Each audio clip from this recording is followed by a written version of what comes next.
Hey, welcome on in, guys. Tobin here with you, and thanks for checking out the channel. I hope you're doing well there. If you guys could subscribe, that'd be great, and appreciate you stopping by. So, I don't know if you guys saw this, but I've been perusing around social media, boots on the gram, and the Miami Pro League is going on. Miami Pro League is a local league, semi-pro, a lot of NBA players or former NBA players, a lot of guys who work out with certain gyms down here. They go and get some run at a local high school down here.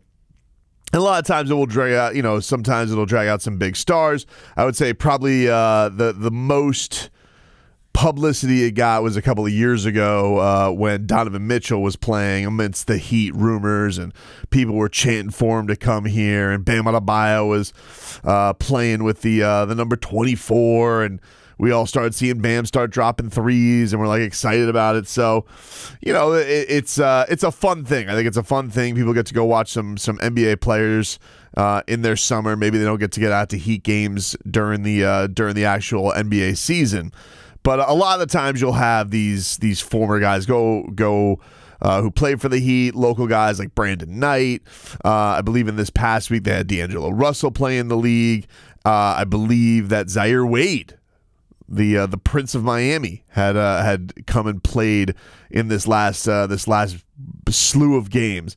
But dude, I saw a photo from this last game, and I was like, holy crap, what is going on here? And I don't know if it's because I got off-season goggles on right now and I'm just jonesing for anything, and I feel like you get to this point of the off-season, you get a little bit it's a little bit like 3 a.m. at a bar. Like you're getting a little loose with your standards, perhaps. Maybe you're getting a little bit more nostalgic. I don't know what it is. You're a few drinks in. But I saw this picture on Instagram with the Miami Pro League attached to it, or tagged to it, and I was like, my God. Now, I know this individual has been doing a lot of weightlifting. He revealed this on the OG's podcast. If you look at his social media, you can see that this man is turning himself into an absolute Hulk. But as if a post-Miami Heat Avenger, have you guys seen what Hassan Whiteside looks like? I mean, like, I've known that the guy looks like a monster, but he looks like an absolute freak monster. Now, mind you, Hassan Whiteside was basically a freak anyway, the way that he walked into the NBA and, he could throw up rebounds and block. Nobody was doing it with blocks. Nobody's doing it with blocks. He's getting his 2K rating up. And, really prior to the max contract and the team souring on him a little bit, there was a time where Miami Heat fans were in love with Hassan Whiteside. But I'm just like looking at this guy, looking like he walked out of the Bain lab, looking like he could just basically shoulder press Eric Spoelstra if he chose to. And I'm like, this guy can't get 10 rebounds for somebody in 10 minutes? I feel like this is crazy. Now, I don't know what Hassan Whiteside's desire to play basketball. I imagine it's there because I think he was just playing in the Puerto Rican League before he had a knee injury, and he was putting up like wilt numbers in the Puerto Rican League.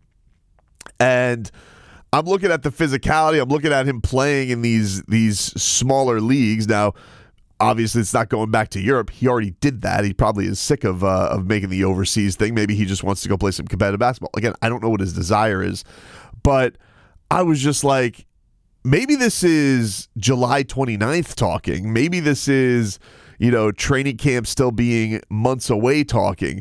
But I was like, I was talking about Vucevic yesterday, and I was like, yeah, could the Heat not use Nikola Vucevic? Could they not figure something out there if Nikola Vucevic was was open to a buyout and went somewhere? And then I'm looking, I'm like, Hassan Whiteside's kind of the same age as Nikola Vucevic. Now, I don't know. Again, there's a couple of things here as far as the Heat's concerned with bringing in Hassan. One, again, how much does Hassan want to play basketball? Two, how much does he want to play basketball for a minimum? Do the Heat even want to sign him to a guaranteed deal? Would that be some kind of a tryout type of scenario. But I'm just looking at this dude, and he looks like he could kick Bane's ass. And I'm wondering to myself, this guy could absolutely take the physicality of the league again, yeah? Like, there's no way that this guy can't go out there and figure things out for 15 minutes a game and get you 8-8. Like, I just feel like he could do that. I feel like Hassan Whiteside could legitimately be in his sleep. He could be high as a kite on what the hell is the sleeping drug that people use? Ambien. That's the one I'm thinking of. Ambien. He could go out there high as a kite on Ambien, sleepwalk his way to 8 rebounds. I just feel like he could. Downside to it, one, hasn't played basketball, I think, truly for the NBA for 3 years. So that's probably it's probably a big ask. 2, would Eric Spoelstra be down for it? Hard to say. We did have multiple stints of Michael Beasley. Let us not forget. And I'll never forgive Eric Spoelstra for not playing Mario Chalmers when he was back on the team on a 10-day. And the fact that he never put him out on the floor is truly one of his great crimes. But I don't know. I looked at this and I was like, look at it, you're telling me this guy can't do something? Look at him. He's a monster. I don't know. It's probably silly. But, I also realize I have an affinity for some former Heat players, especially Michael Beasley. But it's like there's 2 new superheroes that have emerged from the Miami Heat. They're almost like the Fantastic Four is out, right? And you have like jacked Hassan Whiteside looking like the Thing, and then you have like Michael Beasley, but one-on-one Michael Beasley, who's like Mr. Fantastic. Like the way that he can contort his body and win one-on-one games. These are like becoming folklore heroes in Miami Heat land. And especially you get like this level during July of nostalgia where you're just like, maybe you figure that out. It was funny though. I was looking over some big guys stuff because Bam Adebayo is going into this year, and Bam is. It's possible he could catch Udonis Haslem, but probably not. He'll for sure catch Udonis Haslem next year. But the biggest mark that Bam Adebayo has been trying to hit has been Udonis Haslem, Miami Heat career rebounds. We know that he got double-doubles last year. This is the hunt with Ronnie Cycli, which was a really, really cool moment. The connection that Eric Reed put them together with was Goosey's galore. But Bam currently sits at 5,024 rebounds, and that would put him 767 rebounds away from tying Udonis Haslem for most rebounds in Miami Heat history, regular season. All these regular season, totals. You don't count the playoffs. Bam last year had a career high 749 rebounds. The year prior to that, 737. So even if Bam regressed to like a meh rebounder, which he's not, but if he did regress to that, then all of a sudden you're talking about you're still talking like, oh, he's gonna break that record next year. Like Bam's worst rebounding season, total rebounds. When he started to really play, I'm not counting his rookie year where he had 381, 564, and that was in a COVID short. No. That was, 564. That was the year he missed the most games with the thumb injury. 573 the year prior in a COVID shortened season. 1920, he has been at 735. 22-23 when he was an all-star, 688, 737 last year, and 749 a career high this past season. So basically what I'm telling you is you could probably pencil Bam in for 650. I mean, like, he's going to break the record next year. Could he do it hair on fire this year? It's not out of the realm of possibility. I mean, it's probably not going to happen, I would say. with having Khalil Ware out there, you imagine you get a better rebounding season, from Nico. It's probably not going to happen, but it is another record to keep an eye on, and I imagine that countdown will get going. We can start watching it probably sometime around late March and see if he could get on some kind of a tear to get to Udonis Haslem. A couple more things of note. I don't know if you guys saw this, but Keith Pompey, who was on Jason Jackson's show on Sirius XM, there was a big story on Joel Embiid, and it came out a couple weeks ago. But I was interesting mentioning Whiteside. Like, I remember the beefs between Whiteside and with Joel Embiid, right? And that they would troll each other all the time. It was really Hassan Whiteside, Rudy Gobert, and Joel Embiid. And there was a time where Joel Embiid was still trying to figure out things health-wise. Rudy Gobert was just kind of burst on the scene. Hassan Whiteside, triple-doubles with blocks. Like, yes, Hassan Whiteside was considered amongst the best big men in the league, like especially just pure centers.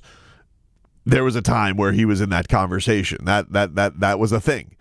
And, I see Joel Embiid, who's only 31 years old, and, they're talking on this story, like, about all the pain that he's been in, all the injuries that he's gone through. There's apparently rats on the Sixers that he's still not fond of. And it just ripens for things to be a disaster once again for the Philadelphia 76ers, who, is everybody's darling. But Keith Pompey has been covering the Sixers for a long time. He went on Jason Jackson and Amin Al-Hassan's show on Sirius XM, and he said that Joel Embiid is talking like he knows the end is near. And I was like, whoa, that is quite ominous, because but you think about all the things that, not only the feet, the knees, the fractures, the Bell's palsy, all these things that Embiid has been dealing with. And yeah, big men typically don't have, especially built like him, have the same shelf life. They just don't. Shaquille O'Neal, it just doesn't hold up the same, and some guys, lose that burn, especially after injuries. Andrew Bynum. We see what happened to DeAndre Ayton. Like, it can happen where not only do you get tired of getting hurt, you get tired of being big. Greg Oden. But this guy's obviously been, he's not in the class of Shaquille O'Neal because it's Shaquille O'Neal. But it's pretty crazy. It seems like Joel Embiid is really, really hurting, and you don't know where things are at with this. But I thought that was a pretty crazy thing, reading that story and seeing. It just seems like he's going through a lot. So something to keep an eye on for a team that is going to be in the East this year. Maybe some expect it to bounce back. Paul George, of course, just got surgery too. They just got Edgecombe. They drafted him. They got Maxey. Do they start looking in another direction? So something to keep an eye on. I know that there's been some mention with the Heat take on Paul George and his money if they could get a bevy of picks. I still don't think the Heat do that. And I don't think that they do it for Embiid either. Embiid's contract is very, very, it's a big one.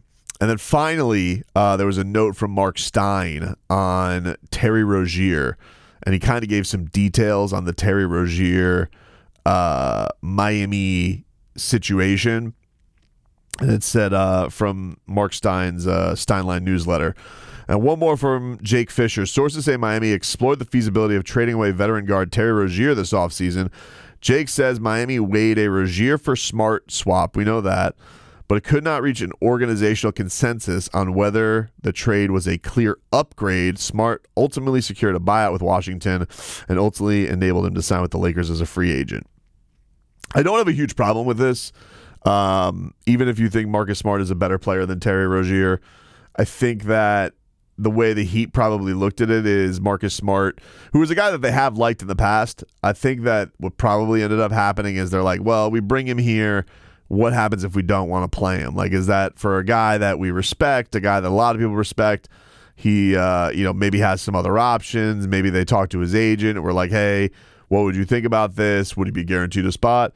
You're going to go to the Lakers. You're getting recruited by Luka. You're getting the red carpet rolled out for you. For the Heat, I've said this with the Terry Rozier thing. Like, it's already, the hard part's already over with the Miami Heat and Terry Rozier. They've already ripped the Band-Aid of, like, hey, we've accepted, we bleeped up, we've taken him out of the rotation.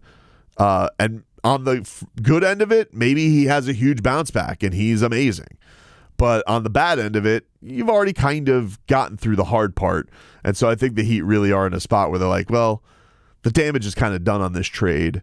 Do we really need to go in another direction if it's not a clear upgrade and we already have what we're rolling with our backcourt?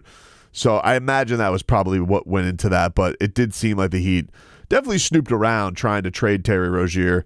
And maybe it still happens. I don't know. I mean, it's not like the offseason's over, but I can understand why the Heat didn't necessarily go in that direction with trading for Marcus Smart for Terry Rozier.